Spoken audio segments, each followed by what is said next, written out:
রাজার ঘরে ছোট রানী এলো পদ্মাবতী, রানী পদ্মাবতী। রাজার আরো 6টি রানী ছিল না সন্তান, পদ্মাবতীর কোলালোতে মিলল সমাধান।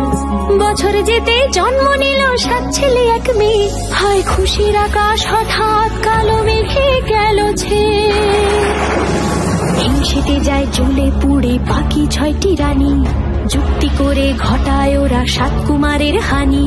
সুযোগ মতো 7 ছেলেকে মাটিতে দেয় পুঁতে, বাঁচে একা পারুল, ওরা পায় না তাকে ছুতে। ধাইমা বাঁচায় সেই মেয়েকে বড় করে তোলে, 7 ভাইকে পায় যে পারুল 7টি চাপা ফুলে। এত কিছুর পরেও রাজার বিপদ যে কাটে না, সূর্য নগরে সুখের সূর্য আর ওঠে না। হিংসা বিবাদ বিচ্ছেদ আর প্রেমের কাহিনীতে পারুল বোন কি পারবে 7 ভাই চম্পাকে জাগাতে।